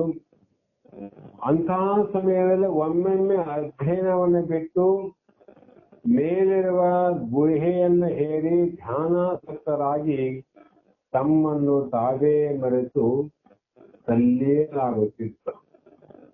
ನಿಜಗಳು ತಮ್ಮನ್ನು ತಾವು ಮರೆತಾರಂದ್ರೆ ಏನ್ರಿ? ಯಾವ ಸ್ಥಿತಿಯಲ್ಲಿ ಮರೆಯಕ್ಕಾಗ್ತದೆ ನಮ್ಮನ್ನು ನಾವು? ಲಯ. ಆವಾಗ ಆ ಸ್ಥಿತಿ ಹೋದ. ಧ್ಯಾನ ಅಂದ್ರೆ ಅಲ್ಲಿ ಅಂತದು. ಹಾಗಾಗಿ ಅದು ವಿಧೇಯ ಮುಕ್ತನ ಸ್ಥಿತಿಯಲ್ಲಿ ಆಗ್ತದ ಲಯ ಮಾಡಕ್ಕದು. ಮಹಾಂತ ಸ್ವಾಮಿ ಬಂದಾಗಲೆಲ್ಲ ಅವರಿಗೆ ಎಚ್ಚರ. ಆತ ಅವರನ್ನು ಕರೆದುಕೊಂಡು ಬರುತ್ತಿದ್ದ ಸ್ನಾನ ಪೂಜೆಗಳಿಗಾಗಿ. ಅವರು ತಲ್ಲೀನರಾದಾಗ ಯಾವ ಸ್ನಾನ, ಯಾವಾಗ ಪೂಜೆ, ಯಾವಾಗ ಪ್ರಸಾದ ಏನಿಲ್ಲ. ಅಂಥ ನಿಜಗುಣರನ್ನ ಮತ್ತೆ ಮಹಾಂತಪ್ಪ ಬಂದು, ಗುರುಗಳೇ ಸ್ನಾನಕ್ಕಾಗಿ ಪ್ರಸಾದಕ್ಕಾಗಿ ಅಂತ ಎಚ್ಚರ ಮಾಡಿ ಕರ್ಕೊಂಡು ಹೋದಾಗ ಗೊತ್ತಾಗ್ತಿತ್ತು ನಾನಿನ್ನ ಸ್ನಾನ ಮಾಡಿಲ್ಲ. ಆ ಸ್ಥಿತಿಯಲ್ಲಿ ಹೋದವರು. ಮಹಾಂತಪ್ಪ ನೀನಿಲ್ಲದಿದ್ದರೆ ಸ್ನಾನ ಪೂಜೆಗಳನ್ನ ನಾನು ಬಿಡುತ್ತಿದ್ದೇನು? ದೇವ್ರು ಹೇಳ್ತಾನೆ, ನೀನ್ ಇದ್ದೀನಂದ್ರೆ ಸ್ನಾನ ಇಲ್ಲ, ಪೂಜೆ ಇಲ್ಲ, ಧ್ಯಾನ ಇಲ್ಲ ಅಂದ್ರ ನೀನ್ ಇದ್ದೆ ಅಂತ ಎರಡು ಮಾತಾಡ್ತಾವ. ಅಂದ್ರೆ ನಿನ್ನ ಸಲುವಾಗಿ ನಾನು ಸ್ನಾನ ಪೂಜೆಗಳನ್ನ ಮಾಡ್ಬೇಕಾಗಲ್ಲ. ನೀನಿಲ್ಲ ಯಾವ ಪೂಜೆನೂ ಬೇಕಿಲ್ಲ, ಸ್ನಾನನೂ ಬೇಕಿಲ್ಲ ಅಂತ ಅರ್ಥ. ಅದಕ್ಕೆ ನೀನಿಲ್ಲದಿದ್ದರೆ ನಾನು ಬಿಡುತ್ತಿದ್ದೇನೋ ಏನೋ ಅಂತ ನಗುತ್ತಾ ಹೇಳಿದ್ರು ಒಮ್ಮೆ. ಅವ್ರು ಹೆಂಗ ನಿಷ್ಠವಾಗಿ ಹೇಳಕ್ಕಾಗ್ತದೆ? ನಗನಗುತ್ತಾ ಹೇಳಿದ್ರು, ತಿಳ್ಕೊಳ್ಳಲ್ಲ. ಆವಾಗ ಜ್ಞಾನ ತೀರ್ಥ ಜಲದಲ್ಲಿ ಮಿಂದು ನೀವು ಮಾಡುವ ಕ್ರಿಯೆಗಳು ಎಲ್ಲವೂ ಪೂಜೆಯಾಗಿ ಇರುವಾಗ ಈ ಸ್ನಾನ ಪೂಜೆಗಳು ನೆಪ ಮಾತ್ರಕ್ಕೆ ಗುರುಗಳೇ ಅಂತ ಮಹಾಂತ ಸ್ವಾಮಿ ಹೇಳ್ತಾರೆ. ಸಮುದ್ರದಲ್ಲಿ ಮುಳುಗಿ ಎದ್ದವನಿಗೆ ಬಾವಿ ನೀರು ಅವಶ್ಯಕತೆ ಅದೇನು, ನದಿ ನೀರು ಅವಶ್ಯಕತೆ ಅದೇನು, ಹಳ್ಳದ ನೀರು ಅವಶ್ಯಕತೆ ಇಲ್ಲ. ಅದರಂತೆ ಜ್ಞಾನ ತೀರ್ಥದಲ್ಲಿ ನಿಂದು ಆ ಜ್ಞಾನದಲ್ಲಿ ಮುಳುಗಿದವರಿಗೆ ಈ ಮಾಡುವ ಕ್ರಿಯೆಗಳೇನವ ಇವು ನೆಪ ಮಾತ್ರಕ್ಕೆ ಗುರುಗಳಲ್ಲಿ. ಸುಮ್ಮನೆ ಆ ಮಹಾಂತಪ್ಪ ಮೊದಲಿನಿಂದ ಅದೇ ಶಿವಯೋಗದ ಜಡದಲ್ಲಿ ಬಂದವನು ಮಹಾಂತಪ್ಪ. ಈ ನನ್ನ ಜ್ಞಾನ ಪೂಜೆ ಹೀಗೆ ಅವ್ಯಾವತವಾಗಿ ನಡೆಯುವುದಕ್ಕೆ ನೀನು ಕಾರಣ ಮಹಾಂತಪ್ಪ.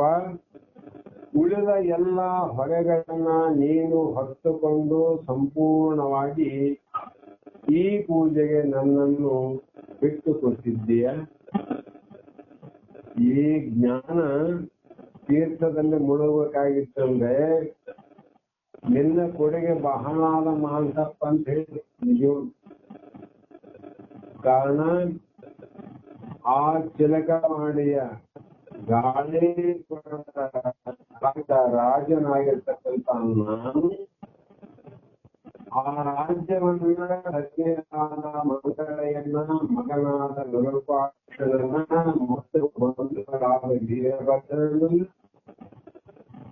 ಮಂತ್ರಿಯ ಮಹೋದರಿಯರನ್ನ ಮತ್ತು ಮಕ್ಕಳ ಸಮಾನವಾಗಿ ಭಕ್ತಿ ಗೌರವಗಳಿಂದ ಕಾಣುವಂತ ಅಷ್ಟೆಲ್ಲಾ ಪ್ರಜೆಗಳನ್ನ ಬಿಟ್ಟು ನಾನು ಈ ಕಡೆ ಬರಬೇಕಾಗಿದ್ರೆ ಇದಕ್ಕೆ ನೀನು ಕಾರಣ ಅಂದು ಮಹಾನ್ ಎಷ್ಟು ಉಪಕಾರ ಮಾಡ.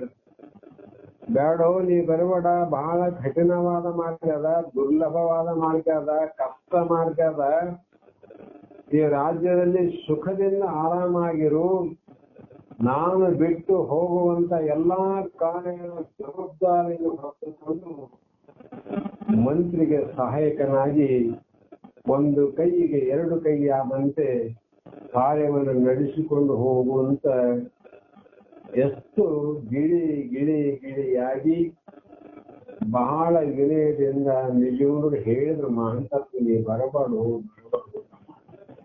ಬಹಳ ಕಠಿಣ ಅದ ಮಾರ್ಗ, ಬಹಳ ಕಷ್ಟ ಅದ, ನೋಡು ವಿಚಾರ ಮಾಡು, ನಿನಗೇನ್ ತೊಂದರೆ ಆಗ್ಯದ. ಅವಾಗ ಏನು ಹೇಳಿದ ಅಲ್ಲಿ ಮಹಾಂತಪ್ಪ, ಗುರುಗಳೇ ಇನ್ನೊಂದು ಸಲ ನಿನ್ನ ಜೊತೆಗೆ ನಾನು ಬರಬೇಡ ಅನ್ನುವಂತ ಮಾತನ್ನ ಎಂದಿಗೂ ನೀ ಆಡಬೇಡ ಅಂತ ಅಂದ್ರೆ ಅಷ್ಟೇನು. ಸೋಮನಾಥ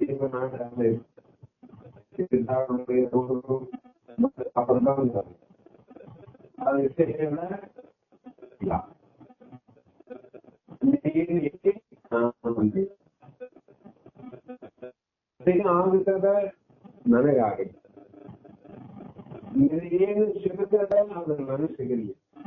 ದಯವಿಟ್ಟು ನನ್ನೊಬ್ಬನನ್ನ ಬಿಟ್ಟು ಹೋಗಬೇಡ. ಈ ಯಾವ ಗಾಳಿ ಗೋಪುರ ಸುಂದರವಾದ ರಾಜ್ಯ ಇದೆ,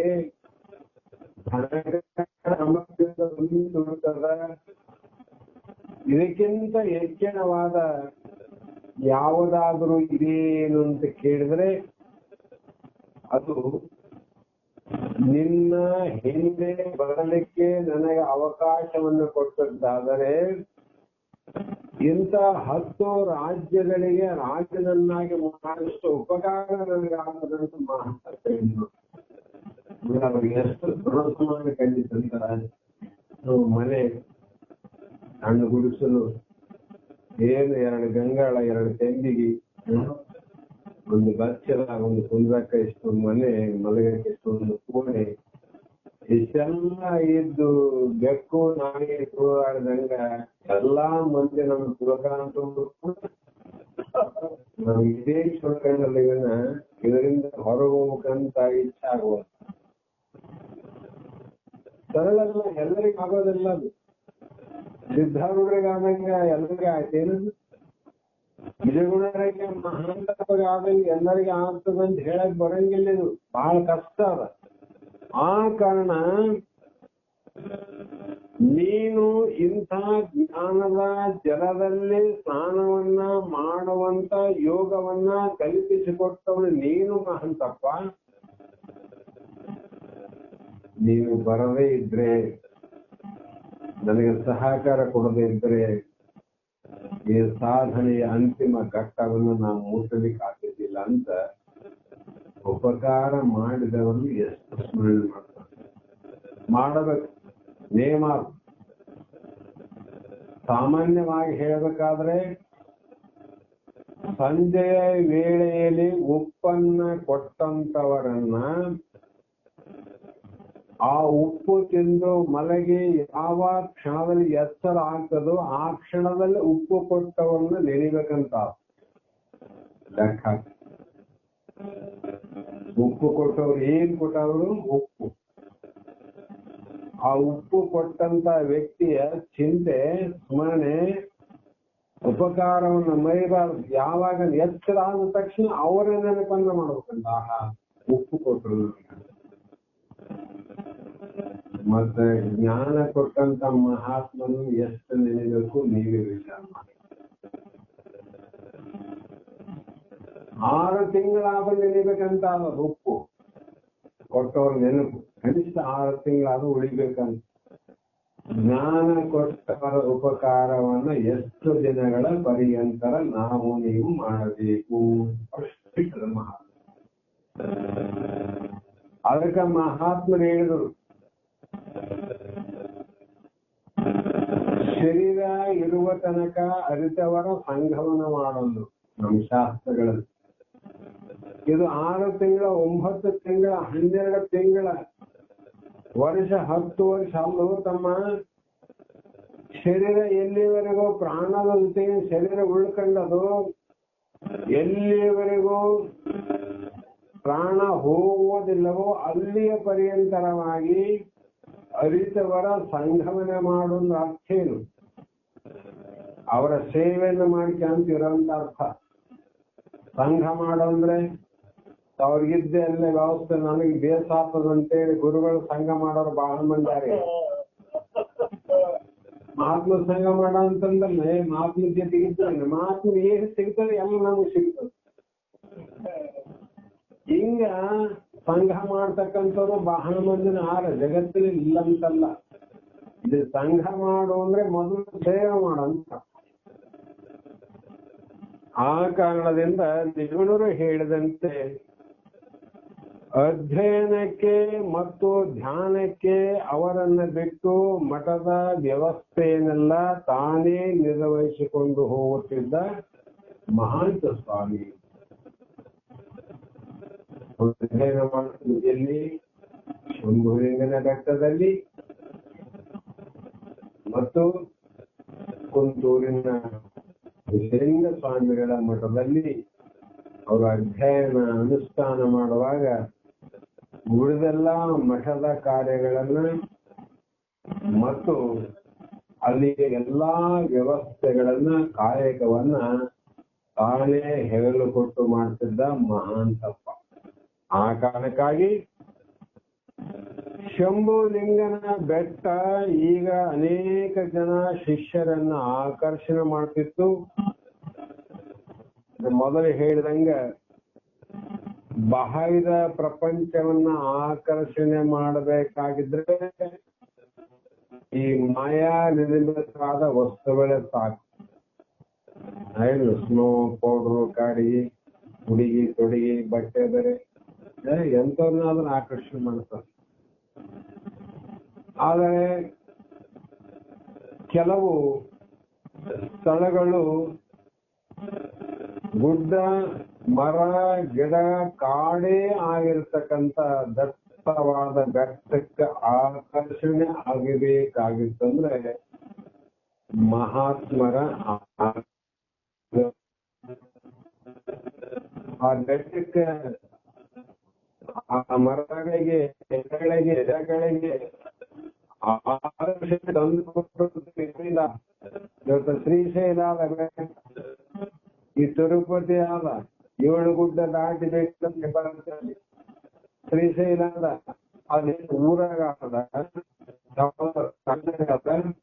ಬೆಟ್ಟದಲ್ಲಿರತಕ್ಕಂಥ ಸ್ಥಳಕ್ಕ ಆ ಭಕ್ತರ ಸಾಗರದ ಆಕರ್ಷಣೆ ಆಗಬೇಕಾಗಿದ್ರೆ ಅಲ್ಲಿ ಮಹಾತ್ಮರ ಇಟ್ಟ ನೀರು ಬಳಿದು ಪಾದವನ್ನಿಟ್ಟ ನೆಲವೇ ಸುಕ್ಷೇತ್ರ.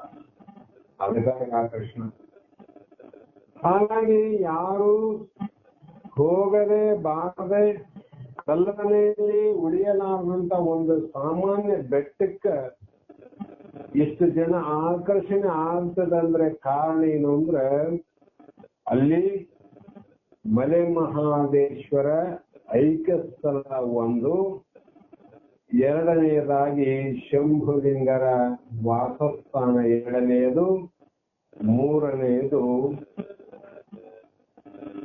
ಪರಶಿವನ ಅವತಾರವಾಗಿ ಜನಿಸಿ ತಮ್ಮ ರಾಜ್ಯ ಭಾರವನ್ನ ತ್ಯಜಿಸಿ ಕಾವಿಧಾರಿಯಾಗಿ ಆ ಬೆಟ್ಟದಲ್ಲಿ ನೆಲೆ ನಿಂತ ನಿಜಗುಣರಿಂದ ಆ ಬೆಟ್ಟಕ್ಕೆ ಮತ್ತಷ್ಟು ಸೌಂದರ್ಯ, ಆಕರ್ಷಣೆ, ಶಕ್ತಿ ಅದು. ಹಾಗೆ ಅದರಲ್ಲಿ ಒಬ್ಬ ಶಿವರಾಮ ಯೋಗಿ ಎನ್ನುವ ಹೆಸರಾಂತ ಸಾಧಕ, ಆತನು ಈಚೀಚೆಗೆ ನಿಜಗುಣವನ್ನು ಸೇರಿಕೊಂಡನು. ಯೋಗ ಅಭ್ಯಾಸದಲ್ಲಿ ಆತನಿಗೆ ವಿಶೇಷವಾದ ಆಸಕ್ತಿ. ನಿಜಗುಣರು ಅವನಲ್ಲಿ ಹಠ ಯೋಗದ ಸಾಮರ್ಥ್ಯವನ್ನು ಕಂಡು ಅದರ ಪಾಠಗಳನ್ನು ಅವನಿಗೆ ಬೋಧನೆ ಮಾಡ್ಲಿಕ್ಕೆ ನೋಡಿದ್ರು. ಇವನಿಗೆ ಹಠಯೋಗ ಸಾಧನೆ ಮಾಡುವಂತ ಸಾಮರ್ಥ್ಯ ಇದೆ, ಹಠಯೋಗದ ಅಧಿಕಾರಿ ಅಂತ ಗೊತ್ತಾಗಿ ಅದನ್ನ ಹೇಳ್ಕೊಡ್ಲಿಕ್ಕೆ ಪ್ರಾರಂಭ ಮಾಡಿದ್ರು. ಮುಂದೆ ಇದಾದ ನಂತರ ಅದರ ಮುಂದೆ ಯಾವುದು, ಅವನನ್ನ ಶಿವಯೋಗದ ಕಡೆಗೆ ತಿರುಗಿಸುವುದೇ ಅದರ ಉದ್ದೇಶ. ಹಠಯೋಗವನ್ನೇ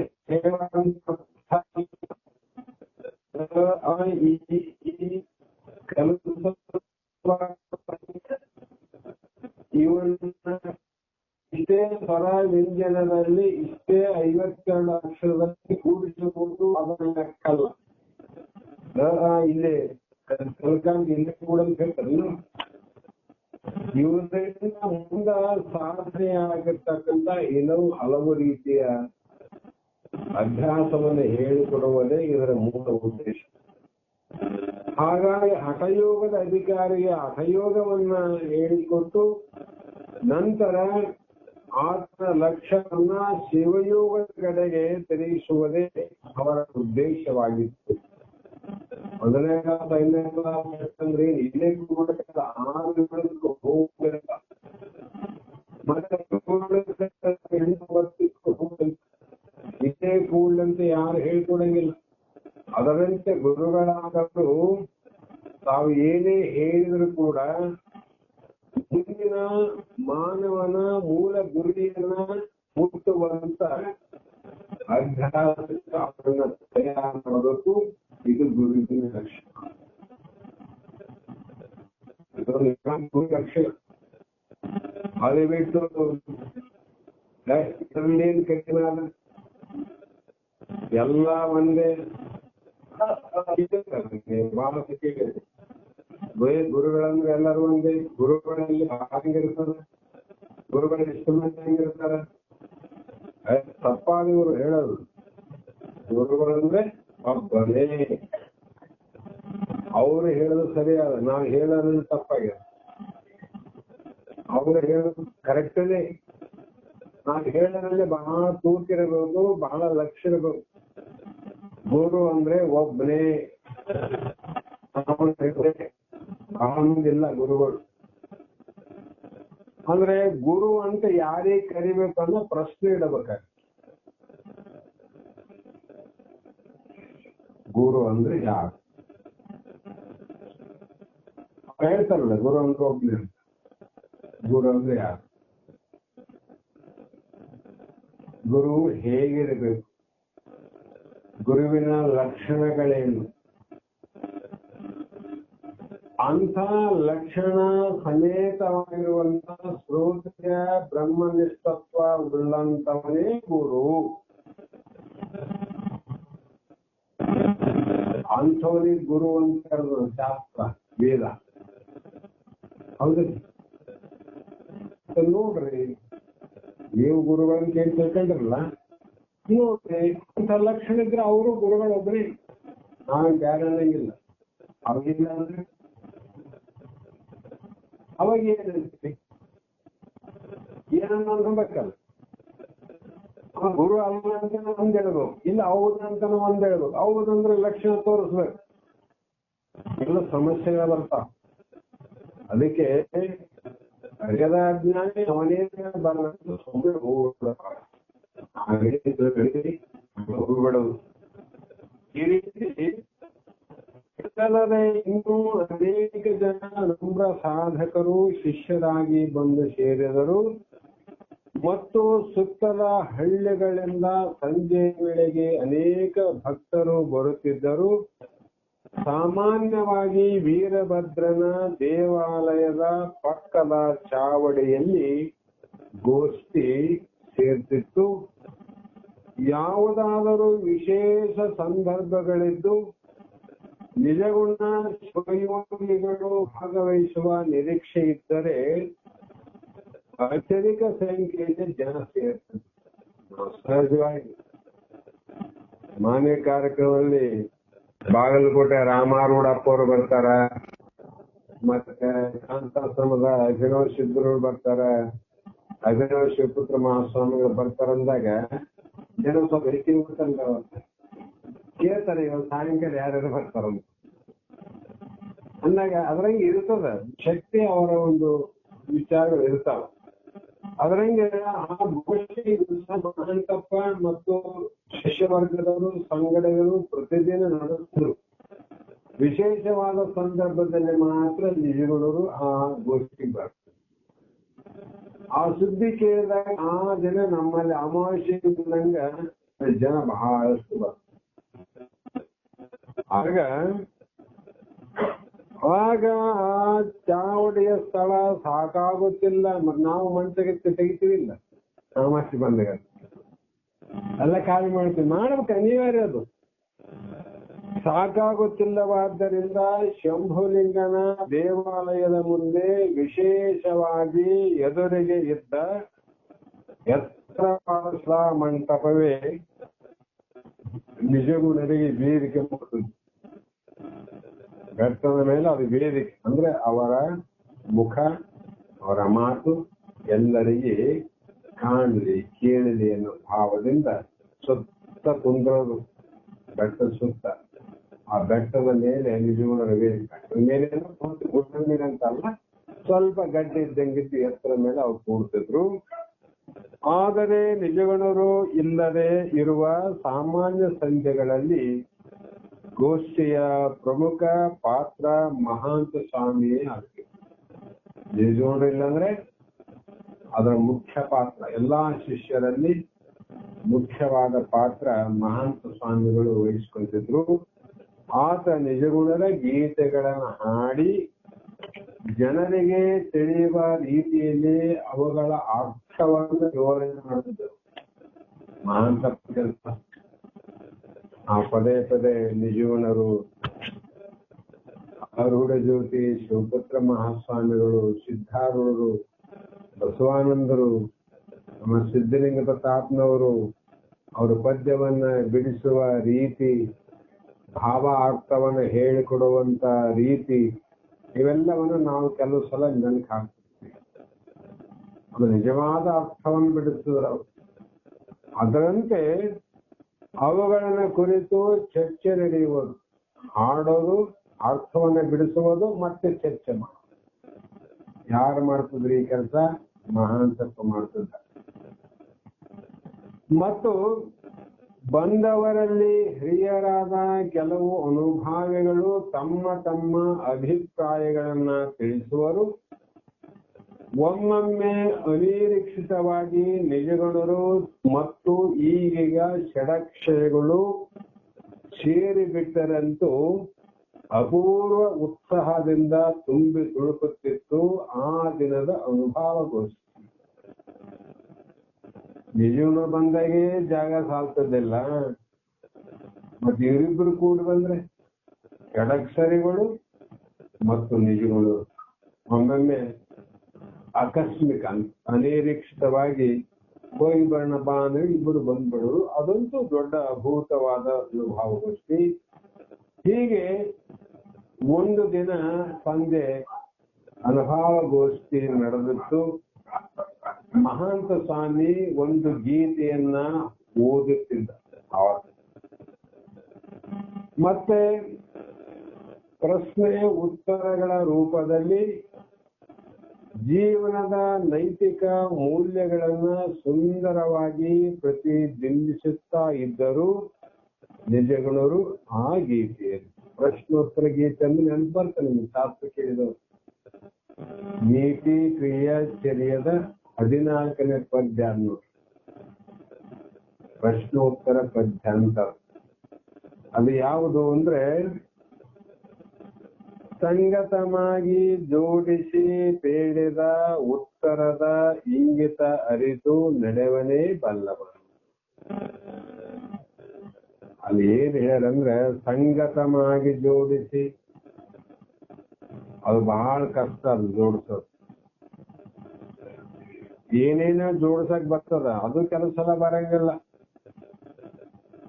ಚಪ್ಪಲಿಯಲ್ಲಿ ಉಂಗುಟ ಜೋಡ್ಸಕ್ ಬರಂಗಿಲ್ಲ, ಹಾರದಲ್ಲಿ ಹೂವನ್ನ ಜೋಡ್ಸಕ್ ಬರಂಗಿಲ್ಲ. ಅದಕ್ಕೆ ಸ್ವಲ್ಪ ಅನುಭವ ಬೇಕು. ಎಲ್ಲರಿಗೂ ಚಮ್ಮಾರ ಬಹಳ ಸರಳವಾಗಿ ಜೋಡಿಸ್ತಾರೆ ಚಪ್ಪಲಿಯಲ್ಲಿ ಉಂಗುಟ.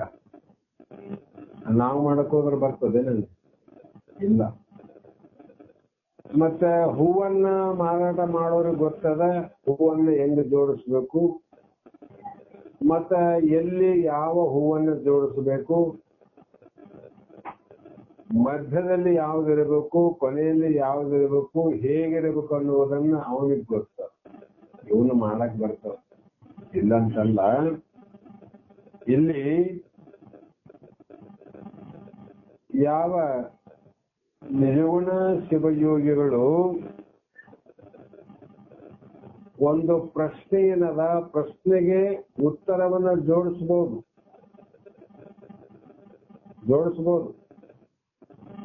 ಆದರೆ ಪ್ರಶ್ನೆಗೆ ಆ ಉತ್ತರ ಸಮರ್ಪಕವಾಗಿರುವುದನ್ನು ಜೋಡಿಸೋದು ಕಷ್ಟ. ಪ್ರಶ್ನೆಗೆ ಸಮರ್ಪಕವಾದ ಉತ್ತರ ಮಾರ್ಕ್ಸ್ ನಾವು ಮಕ್ಕಳ ಪರೀಕ್ಷೆ 5 ಮಾರ್ಕ್ಸ್ ಇಂದ ಬೇರೆ, 3 ಬೇರೆ ಹಿಂಗಿರ್ತಾವ. 5 ಮಾರ್ಕ್ಸ್ನ ಪ್ರಶ್ನೆಗೆ ಉತ್ತರ ಬರ್ದಾನ ಅವ್ನಿಗೆ 2 ಸಿಗ್ತಾವ ಮಾರ್ಕ್ಸ್. ಉತ್ತರ ಬರ್ದಾನ ಇಲ್ಲಂತಲ್ಲ. ಅಂದ್ರೆ ಏನಾಯ್ತು ಉತ್ತರ, ಅಪೂರ್ಣವಾದ ಉತ್ತರ ಅಂತೇಳಿ 2 ಸಿಕ್ಕಾವ ಅವನಿಗೆ. ಪ್ರಶ್ನೆಗೆ ಪೂರ್ಣವಾದ ಉತ್ತರ ಅವನು ಬರದಿಲ್ಲ ಅಂತ ಆಯ್ತಲ್ಲ. ಅದೇ ರೀತಿ ಇಲ್ಲಿ ಪ್ರಶ್ನೆ ಏನು ಮಾಡ್ಯಾರ, ಆ ಪ್ರಶ್ನೆಗೆ ಸಮರ್ಪಕವಾದ ಪೂರ್ಣ ಅನುಭವದ ಉತ್ತರವನ್ನ ಹೇಳಿ ಜೋಡಿಸರು. ಇದು ಜೋಡಿಸೋದು ಕಷ್ಟ.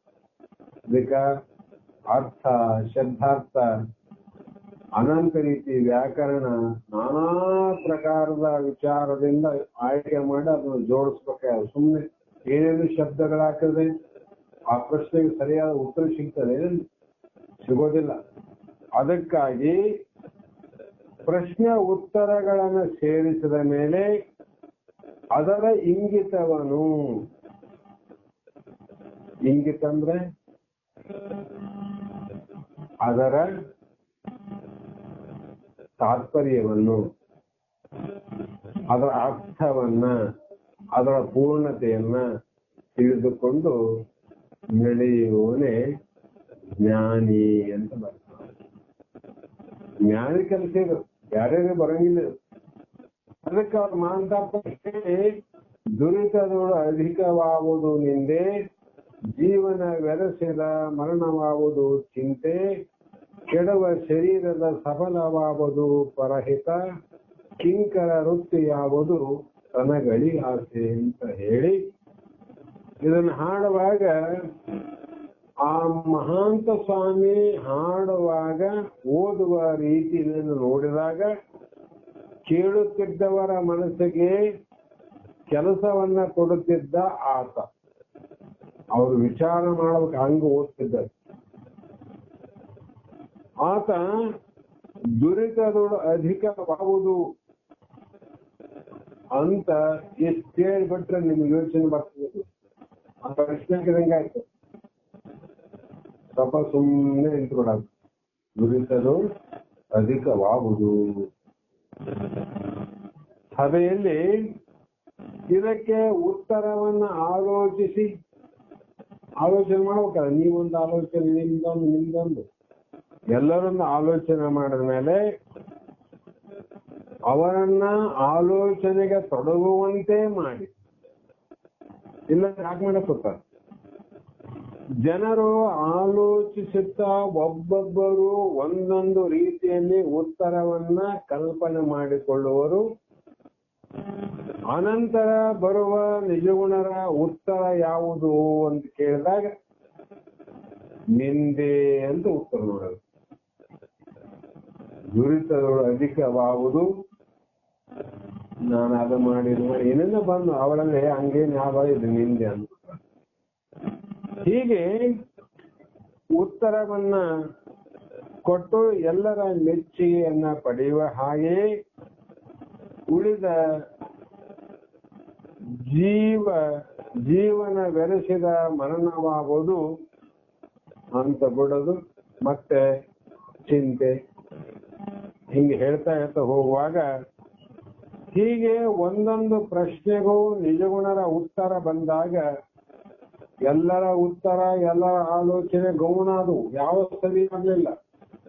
ಆದರೆ ನಿಜಗುಣರು ಪ್ರಶ್ನೆಗೆ ಏನು ಉತ್ತರವನ್ನ ಕಲ್ಪನೆ ಮಾಡಿದಾರ, ಜೋಡಿಸಿದಾರ, ಅದೇ ಎಲ್ಲರ ಭಾವದಲ್ಲಿ ಸಂತೋಷದ ಉತ್ತರ ಆಗ್ತಿತ್ತು ವಿನಃ ಬೇರೆ ಯಾರ ಉತ್ತರ ಕೂಡ ಸಮಂಜಸವಾಗ್ತಿಲ್ಲ.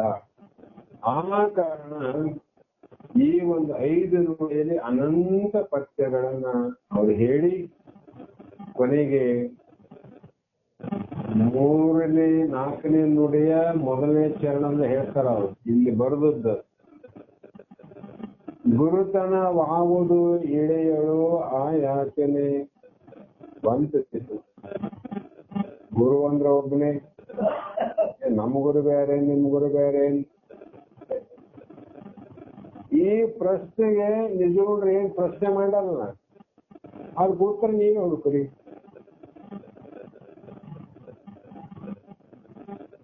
ನಾನ್ ಕೆಂಪಗಿರ್ಬೇಕು, ಕರಗಿರ್ಬೇಕು, ಕಾಯಿರ್ಬೇಕು, ಬೆಳ್ಳಗಿರ್ಬೇಕು, ಮಠ ಇರ್ಬೇಕು, ಆನೆ ಇರ್ಬೇಕು, ಪಲ್ಲಕ್ಕಿರ್ಬೇಕು, ಮತ್ತು ಬಹಳ ಮಂದಿ ಶಿಷ್ಯರಿರ್ಬೇಕು, ತ್ರಿಕಾಲ ಸಂಧ್ಯಾ ವಂದನೆ ಕಾರ್ಯಕ್ರಮ ಇಡಬೇಕು, ಮತ್ತೆ ಅಲ್ಲಲ್ಲಿ ಪ್ರತಿದಿನ ಪಾದ ಪೂಜೆ ಇಡಬೇಕು, ಮತ್ತೆ ಇಷ್ಟು ದಿನಕ್ಕ ಇಷ್ಟು ಹುಣ್ಣಿಮೆಗೆ, ಇಷ್ಟು ಅಮಾವಾಸ್ಯೆಗೆ ಇಷ್ಟಿಷ್ಟು ಏನಾಗಬೇಕು, ತುಲಾಭಾರ ಹಿಡಿಬೇಕು ಅಂತ ಒಬ್ಬೊಬ್ಬರಲ್ಲಿ ಒಂದೊಂದು ಪ್ರಶ್ನೆಗೆ ಉತ್ತರ ಆಗಲ್ಲ ಮನೆಯಿಲ್ಲ ಅಂತಲ್ಲ. ಅವ್ರು ಹೇಳ್ತಾರೆ ನಿಜಗುಣರ ಉತ್ತರ ಸಂಗತ ಮಾಡಿ ಜೋಡಿಸಿದ ನಾನಂದ್ರ ಏನ್ ಜೋಡಣೆ ಮಾಡ್ಯಾರ, ಆಯಾಚನೆ. ಯಾಚನೆ ಅಂದ್ರೆ ಬೇಡಬಹುದು, ಆಯಾಚನೆ ಅಂದ್ರೆ ಬೇಡದೇ ಇರಬಹುದಂತ. ಗುರು ಬೇಡ್ತಾನ. ನಿಜಗುಣರ ಈ 14ನೇ ಪದ್ಯದ ಹಲವು ಚರಣಗಳನ್ನ ಹಲವು ಮಹಾತ್ಮರು ಉಪದೇಶ ಮಾಡ್ಯಾರ. ಈ ಒಂದು ಉಪದೇಶದ ವಾಕ್ಯವನ್ನು ಎಲ್ಲರೂ ಅಧಿಕರಣವಾಗಿ ಅಲ್ಲಲ್ಲಿ ಇಡ್ತಾರೆ. ಬಹಳಷ್ಟು ಮುಗಿದೋಗ್ಯವ. ಬಹುಶಃ ಇದು ಒಂದೇ ಉಳಿದಂತ ಗುರುತನವಾವುದು ಅಂತ ಎಲ್ಲಿ ಇದನ್ನ ಇಟ್ಟೇ ಇಲ್ಲ, ಯಾರನ್ನು ಹೇಳೇ ಇಲ್ಲ. ಯಾಕಂದ್ರೆ ಅವ್ರು ಬಹಳ ಬಿಗು ಅಂತಾರೆ. ಎಲ್ಲ ಇರ್ತಾರೆ, ಮನುಷ್ಯ ಕುಲದ ಜನನದ ಲಾಭವಾಗುವುದು ಇಂತೆಲ್ಲ ಜೀವನ ವಾಕ್ಯ ಅದೇ ಪದ್ಯದಾಗಿದ್ದ ವಾಕ್ಯ ಎಲ್ಲಾ ಮುಗಿದೋಗ್ಯವ. ಅದೊಂದು ಬ್ಯಾಲೆನ್ಸ್ ಓಪನ್. ಯಾಕೆ ಉಳ್ಕೊಂಡ್ರೆ ಅಲ್ಲಿ ಗುರುವಿಂದ ಗೊತ್ತಾಗ್ತದ, ಶಿಷ್ಯನ ಗೊತ್ತಾಗ್ತದೆ. ಹೌದು. ಅದಕ್ಕಾಗಿ ಅದನ್ನ ಬಹಳ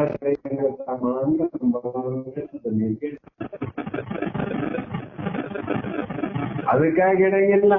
ಅದನ್ನ ಸುಮಾರು ನಮ್ಮ ಸುಮಾರು ಕೊಡ್ತಾರೆ. ಗುರುಗಳು ಎಷ್ಟು ಸುಮಾರು ಅಂತ ಹೇಳಿ ಕೊಡ್ತದಂತ ಎಲ್ಲಿ ಇಂಥದ್ದೇ ಇಡರಂತ ಯಾವ ಗುರುಗಳು ಹೇಳಲ್ಲ, ಶಿಷ್ಯರು ಇಟ್ಟಿಲ್ಲ. ಒಂದು ವೇಳೆ ಶಿಷ್ಯರು ಇಟ್ಟರು ಕೂಡ ಅದನ್ನ ಬದಲಾವಣೆ ಮಾಡಂತ ಹೇಳ್ತಕ್ಕಂತ ಗುರುಗಳೇ ಯಾರನ್ನ ಎಲ್ಲಿ ಬಿಡುತ್ತ ವಿಷಯ ಅದ್ರ ಬಗ್ಗೆ ಮಾತಾಡಂತ ಕೆಲವು ಮಂದಿ ಇರ್ಬೋದು, ಬಹಳ ಮಂದಿ ಸೋತವರ ಕೆಲವೊಂದು ಇರ್ಬೋದು, ಇಲ್ಲ ಹೇಳಿ ಬರಂಗಿದ್ದಾರೆ. ಹಾಗೆ ಇದರ ಒಂದೊಂದು ನುಡಿಯ ವಿವರವಾಗಿ ಪ್ರಶ್ನೆ ಉತ್ತರಗಳನ್ನು ಬಿಡಿಸಿ ವಿವರಿಸಿದ ಮಹಾಂತ ಸ್ವಾಮಿ ಅದೊಂದೇ ಗೀತೆ ಅಂದಿನ ವಿಚಾರಗೋಷ್ಠಿಗೆಲ್ಲ ಸಾಕಷ್ಟು ವಿಷಯವನ್ನ ಒದಗಿಸಿತು ಅಂತಕ್ಕಂಥ ಮಾತಿಗೆ ಗೋಷ್ಠಿ ಎಲ್ಲರೂ ಮಹಾಂತ ಸ್ವಾಮಿಗೆ ನಮಸ್ಕರಿಸಿ ಕೊನೆಯಲ್ಲಿ ದೂರದಲ್ಲಿ ನಿಂತ ಇಬ್ಬರು ಮಾತ್ರ ನಿಧಾನ ಮಹಾಂತ ಸ್ವಾಮಿಗಳಿಗೆ ಬಂದು ಶರಣ ಮಹಾಂತ ಸ್ವಾಮಿಗಳಂತ ಹೇಳಿದ್ರು. ಅವ್ರು ಯಾರು? ಮಹಾಂತ ಸ್ವಾಮಿಗಳೇ ಶರಣಾರ್ಥಿ ಅಂತ ಹೇಳಿದ್ರು ಯಾರು ಅನ್ನೋದನ್ನ ನಾಳೆ ವಿಷಯದಲ್ಲಿ ವಿಚಾರ ಮಾಡುವಂತಕ್ಕಂಥ ಮಾತನ್ನು ಹೇಳಿ ಸಮಯ ಆದ ಕಾರಣ ಮಂಗಳವಾರ